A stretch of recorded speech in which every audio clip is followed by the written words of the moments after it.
I think this is a very important topic, especially me and my boys.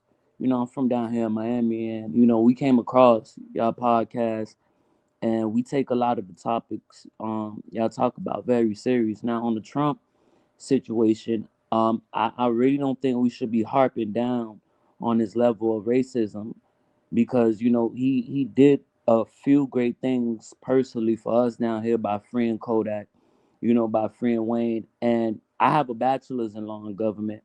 I have a master's in public administration. I got my license in real estate and I got my license in property management. So just understanding housing and understanding how local governments work, I think the situation is the collectiveness that we have together. It's not enough educated black people. You know what I mean? Just me being here on a local level, we're more used to having a parent household. And it's not only because of the music, but I think, like I was mentioning earlier, um, I think it's the way some of our women was raised, and it has a lot to do not by how I believe how us men treat them. Because my father been in jail for 27 years off an indictment. You know, I'm my mom only child, and I believe her suffering always made it my business to treat every woman that came across my life with respect. Every woman. You know what I mean? I mean, there's not one woman I never felt like, you know, they have a level of loyalty and devotion I had to have towards them just to show them that we could break those chains the same way that I broke my father's chain. And I really believe y'all OGs. I'm still in my 20s, so I still learn from y'all. A lot of the stuff that y'all say, you know, Hank, JR, um, Khalil. That's your name, Khalil, right? It's Coil. Cowell. Yeah, I learned from, and the women too, you know what I mean? But you know, just for us, you know, I'm still in my 20s again, and us watching y'all in the hood, it's like we want to do better, believe it or not. We want to do better. Like we ain't with trying to have broken households. We want to have more marriages. You know what I mean? Like we really do. And I really just want to encourage y'all to like really actually come out in these streets and really talk to us. You know what I mean? I think that'll be great for y'all if y'all really come and talk to us and see where our heart's coming from. It's hard to break those generational curses. You know what I mean? It's hard when my grandma just did 7 years in prison for selling cocaine and she's still asking me for $20 every 2 weeks. You know what I mean? And you know, I love black women with all my heart, with all my heart. And I understand the politics, but let's go. I mean, like I said, probably in the comments, one thing that jail taught me, I read a lot of books. I read Malcolm X's book. You know, I read the 40 Laws of Power. I read a bunch of historical books, and I understood that the topics that really got to me was a bunch of history. And black people wasn't the only gangsters. You had Billy the Kid, you had the Sundance Kid, then you had the Mafia, you had the Jewish gangsters with Murder Inc. and Meyer Lewinsky and them. You had the white people with Hell's Angel, the Outlaws, poverty. And one thing I always came to the conclusion of, I was like, all right, so what's the ultimate number one thing that we all got in common when it comes to being outlaws was the fact that it was poverty, trying to beat poverty. You know, you know, the women, if our women could support us, that'd be the best thing. You know, I did not, you know, the number one type of women that I actually see right now that got the most attention or try to come in my life. And this is my third apartment. I got my own apartment, my own car, my own dirt bike, my own everything by the hustle of grace God. But it's single mothers. Single mothers stay trying to come in my life. And I have to let them off softly because it's like I'm not trying to be a stepdaddy. Lord knows I wasn't trying to be that boy that was trying to call another man daddy. Because I always told my mom, as long as my dad is alive, I don't care if he's in prison, I would never call another man daddy. You know what I mean? So yeah, that I mean that's what I had to say on that. But I appreciate what all y'all had to say, man. I mean it's still educational, it's for a purpose, but I believe all that arguing, come on, man. Like I mean, there's better ways. I could go ahead and take that on. I appreciate you, ZB. Yeah. Right on, young blood. I appreciate you coming up here and sharing that because you know you never know who's out here watching, man. You never know the age range. We don't, you know, when we come up here, we don't know everybody's age unless they dispose. I mean, let us know. But shout out to you, young blood, for breaking your generational curse, despite it being coming up in a single parent home, and your father being locked away, man. So shout out to you for that, and keep striving, man. Hopefully, you and your young bloods are paying attention and getting this knowledge, man. And hopefully, some of the things we are saying that can resonate with them, man, and help them along their journey. Right on. Yeah, that's for sure. That's for sure. For sure. I mean, y'all great minds, believe it or not. I really truly believe y'all underestimate the level of mind y'all have when it comes to like just the genius God level y'all got. But a lot of things that y'all say, man, I mean, we be like, man, we ain't noticed that. You know what I mean? Especially, from Hink, I be like, man, that boy, this is how we supposed to do in the masculine world. You know what I mean? So I mean, it kind of hurts, but even like down here, like this for some reason has been the year where a lot of dudes been coming out of the feds from doing the 25 to 27 years, like the Big Meeches, the Ali Zoe Adams from Zoetown, all of these, well, whatever, I don't want to get on that, but a lot of dudes, and it's like we don't want it to be a situation where I had to, sad to say, curse some dude out the other day down here on the beach, and he's in his mid to late 40s, and I'm like, bro, listen here, man, please don't try to compete with me.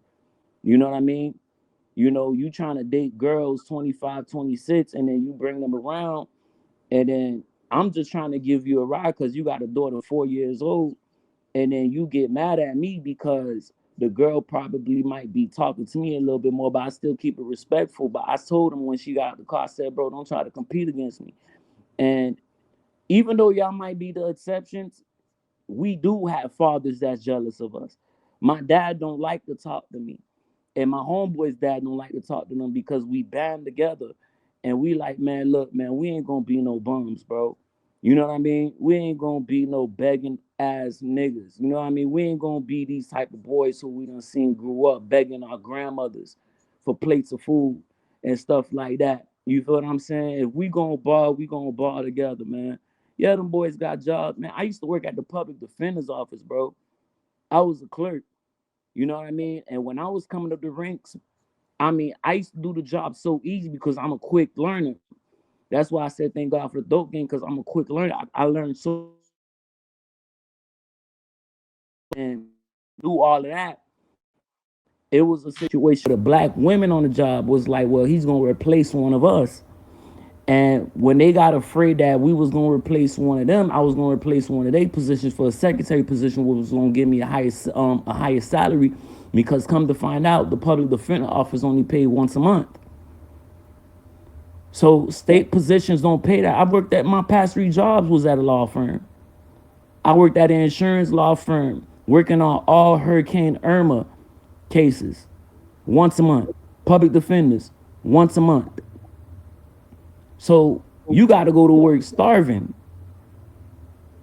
Like you going to work starving, and then your homeboys, my homeboys, like they hanging out with rappers like Annuel, Meek Mill coming down here, riding dirt bikes with my homeboys, and they like I'm getting called broke, but I'm taking that sacrifice. Go ahead. Well, my bad. No, no problem, no problem. Look, let me ask you a question. Somebody got to mute up. There we go. Let me ask you a question. Does you or any of your homeboys, have y'all ever pursued a career opportunity in sales? I mean, I used to work at Goodyear. Does that count? No, I mean like business to business sales, life insurance, property and casualty insurance, No, office supply no. sales, sales. One thing I've noticed. Hold Can you on. mute I up? think you said he's in real estate. Did you say he's in real estate? Yeah, but I used to work at law firms first because my bachelor's was in law and government. So I was clear. I was basically working offices first, like cubicles. You know what I mean, on the computers, big and everything. That was my first thing, and then I got my real estate license afterwards, thinking that was gonna help me. But most properties in Miami, they owned by Spanish and Russians, so it was like nobody was gonna give us the opportunity to actually make that type of money just because we Yeah, didn't that's know how to not speak a their language. Yeah, that's not an easy sales to go into, because that's relationship building, and you got to know a lot about a product, and it take time, right? Delayed gratification when it comes to real estate. Like, you don't get a real estate license to start selling real estate right away. But the reason why I ask is because I noticed that a lot of people in the Black community struggles, and they have a lot of complaints, but they usually travel the roads most often travel. So, like, I'm in sales. I own a merchant services company. If y'all don't know what merchant services is, it's whenever you take your credit card or debit card and you're purchasing something at a store, or you're purchasing something online. We're in the electronic transactions industry. It's very few people that look like me in our industry. I can go to a convention, and the convention can be, in LA or New Orleans or whatever, a global convention, or national convention, I'm sorry. And PayPal's there, Discover's there, Visa there, MasterCard there. You got all these huge vendors there. Like, if you guys don't know where the Milwaukee Bucks play, they play in the Fiserv Arena. Fiserv is a processing platform. Bank of America, Wells Fargo, Chase, all these different banks and whatnot are in my industry. And there's very few people that look like me in that industry. And the barrier of entry to enter is like this. It's small. If you have a pulse, if you know how to count a little bit, you can enter this industry, and then you can work your way up in this industry. We have to start looking at non-traditional ways of making money. Factories and warehouses are not always where young men should go trying to get back on their feet. Sales is a difficult journey, but it's a journey that usually doesn't have a glass ceiling. It's a journey where sky is the limit, and you're going to learn a lot in sales, because you're usually talking to decision-making people. You're not talking to entry-level employees on a regular basis. I only deal with business owners. Well, not just business owners. I deal with business owners and high-level management in whatever company that I approach. And a lot of the companies I deal with are small businesses, so it's not like we're talking about C-level executives or anything like that. You're just talking about mom and pop business owners, but they're business owners. So that your verbiage changes a lot. Your lexicon develops. Your network grows. Your income grows. You expand yourself. You stretch yourself. And so I would just challenge you and your crew, since you're still in your 20s, start looking in the sales avenue. I mean, you can go into marketing, you can go into advertising sales, you can go into insurance sales. It doesn't matter what sales you're going to. Real estate is a little different. People glorify real estate a little too much. Being a realtor is hard damn work. And That's facts. I'm That's not gonna facts. say don't do it, but go into some stuff that you can really, truly start to develop a network of clients, friends, colleagues, and things like that. And the money will follow it, because there's a ton of money in sales. Yeah, I'll definitely look into it. I'm open-minded to it.